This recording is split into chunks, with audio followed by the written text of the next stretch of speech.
C'est ce que le président Mitterrand disait à l'époque.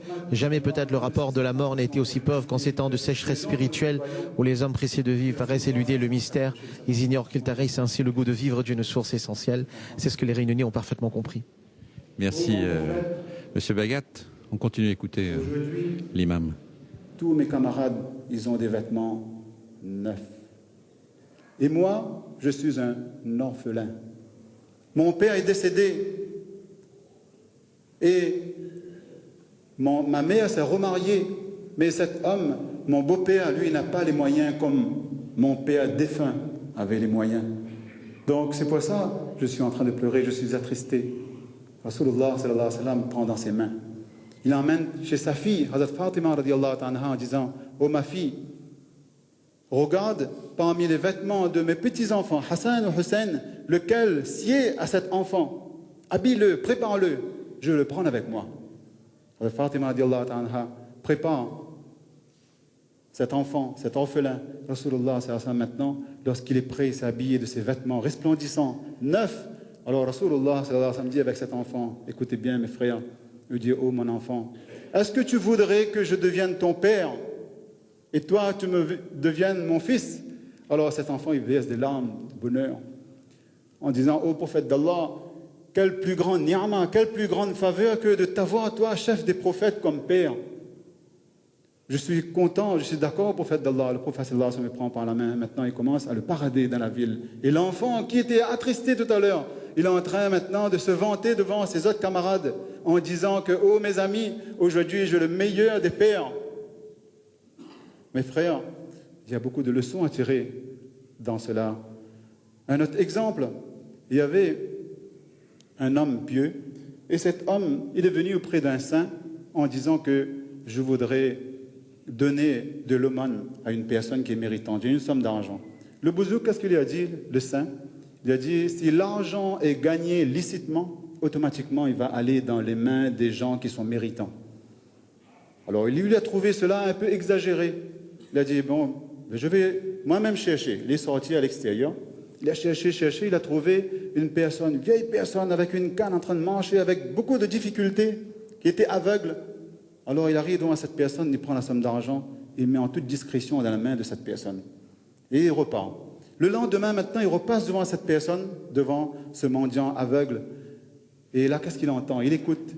Il entend là, cette conversation que ce mendiant aveugle, à qui il a remis cette somme d'argent, qui est en train de dire que je ne sais pas, hier, un riche homme, un riche inconnu, m'a remis une somme d'argent conséquente et j'ai utilisé cet argent pour boire et consommer de l'alcool. J'ai été ivre pendant toute la nuit avec mes camarades. Alors lui, il est touché maintenant. Maintenant, il réalise la parole du cheikh, la parole de ce saint. Il revient le voir et il dit maintenant, j'ai compris maintenant ce que tu m'as dit.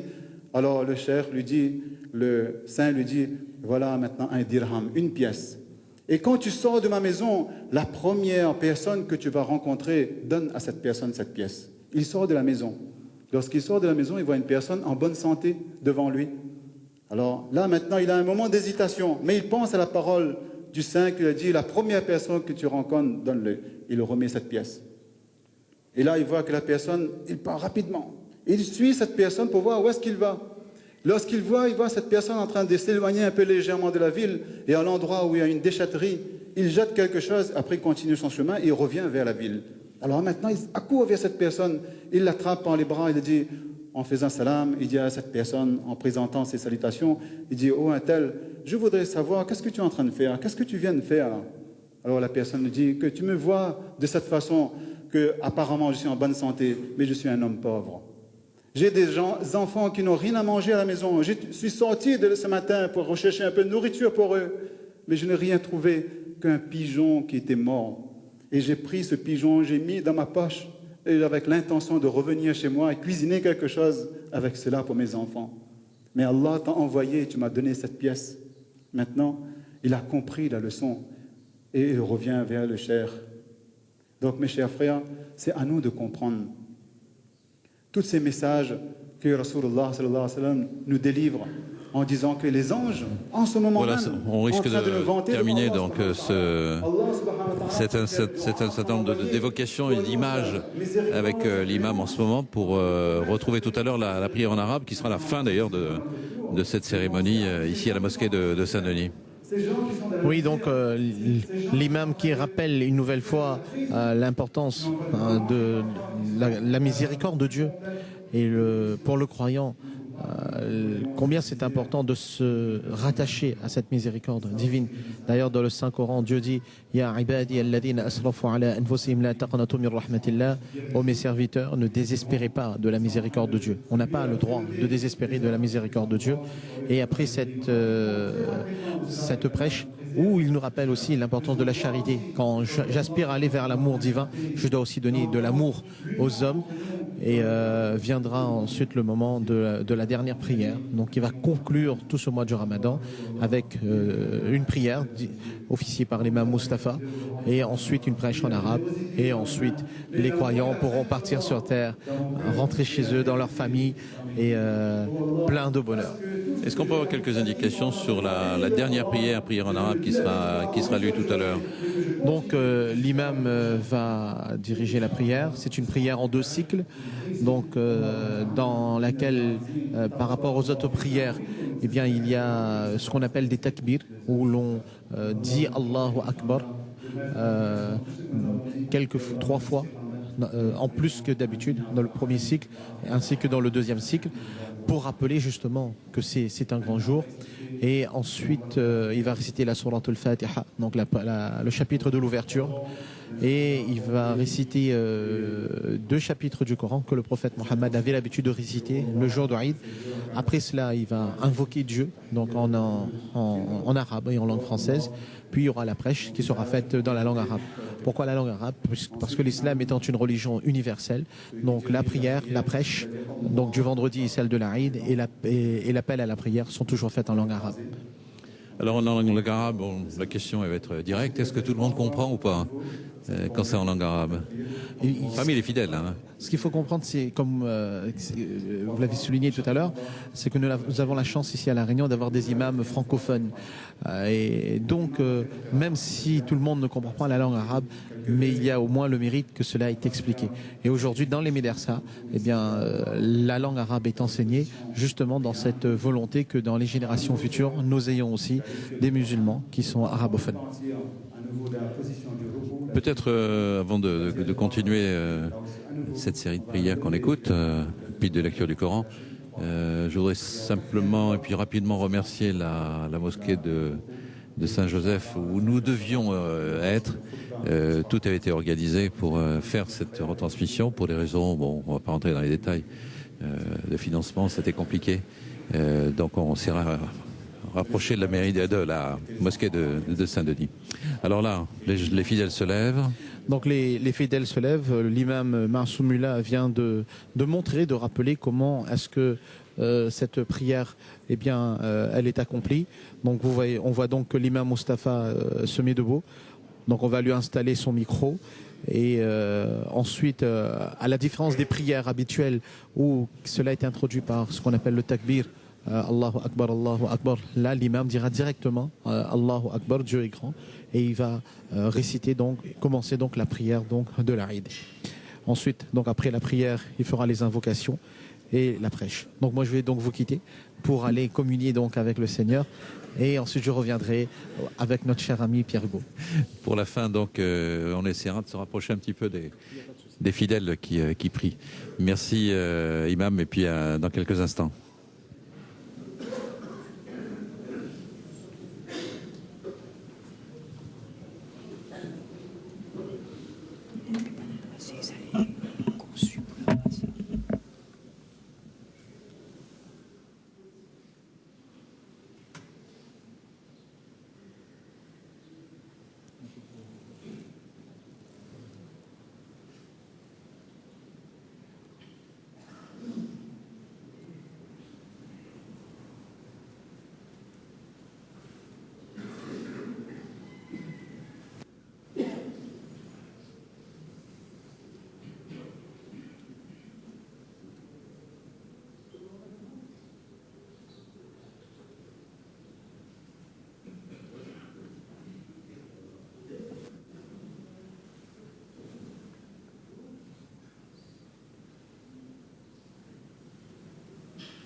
Voilà donc moment de recueillement.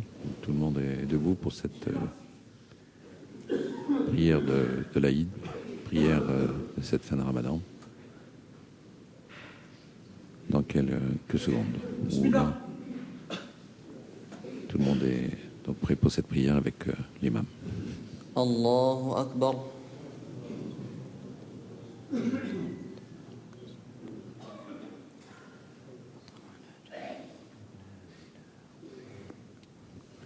Allahu Akbar. Allahu Akbar. الله أكبر. الحمد لله رب العالمين الرحمن الرحيم مالك يوم الدين إياك نعبد وإياك نستعين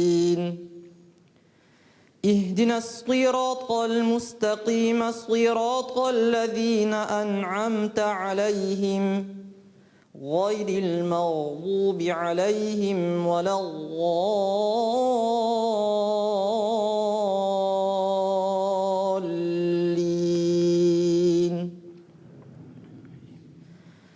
سبح اسم ربك الأعلى الذي خلق فسوى والذي قدر فهدى والذي أخرج المرعى فجعله غثاء أحوى سنقرئك فلا تنسى إلا ما شاء الله إنه يعلم الجهر وما يخفى ونيسرك لليسرى فذكر إن نفعت الذكرى سيذكر من يخشى ويتجنبها الأشقى الذي يصلى النار الكبرى ثم لا يموت فيها ولا يحيا قد أفلح من تزكى وذكر اسم ربه فصلى بل تؤثرون الحياة الدنيا والآخرة خير وأبقى